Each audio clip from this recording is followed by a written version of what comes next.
তারুণ্যের ভাবনায় আগামীর বাংলাদেশ এই স্লোগানকে সামনে রেখে কৃষি প্রণোদনা ২০২৪-২৫ কর্মসূচির আওতায় সমলয় চাষাবাদ ব্লক প্রদর্শনীর ট্রেতে উৎপাদিত চারা রাইস ট্রান্সপ্লান্টারের সাহায্যে রোপণ কার্যক্রমের উদ্বোধন অনুষ্ঠানে প্রধান অতিথি হিসেবে বক্তব্য রাখেন পটুয়াখালী জেলা প্রশাসক আবু হাসনাত মোহাম্মদ আরেফিন।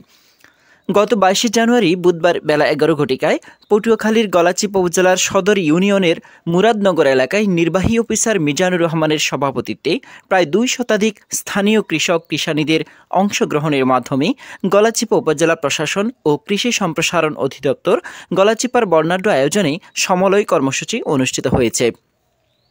অনুষ্ঠানে প্রধান অতিথি হিসেবে আবু হাসনাত মোহাম্মদ আরেফিন বলেন, কৃষক জনগোষ্ঠী আমাদের দেশের আশীর্বাদ। তাদের অক্লান্ত পরিশ্রমের ফলে দেশের শস্য ভাণ্ডার সমৃদ্ধির দিকে এগিয়ে যাচ্ছে। বর্ষা ও রবি মৌসুমে আমাদের চাষিদের কৃষি প্রণোদনার পাশাপাশি পানির অভাবে যেন কোনো সমস্যার সম্মুখীন হতে না হয়, তার জন্য আমরা খাল খনন কর্মসূচি গ্রহণ করেছি।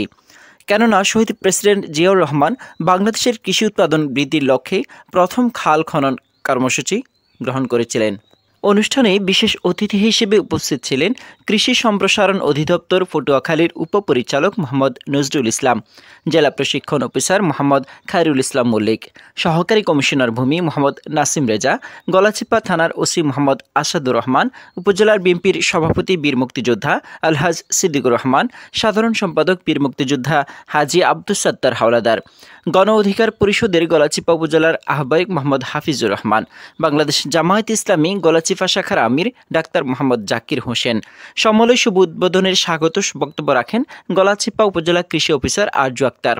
প্রেস ক্লাব সভাপতি খালেদ হোসেন মিল্টন কৃষি বিষয়ে বিভিন্ন দিক তুলে ধরেন এবং তারুণের ভাবনায় আগামীর বাংলাদেশের স্লোগান নিয়ে কৃষি প্রণোদনা ২০২৪-২৫ কর্মসূচির স্বাগত জানান।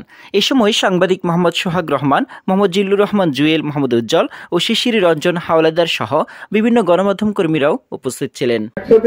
একসাথে জমি চাষ, একসাথে ট্রেতে চারা উৎপাদন, একসাথে আমরা মেশিনের সাহায্যে চারা রোপণ রাইস ট্রান্সপ্লান্টারের মাধ্যমে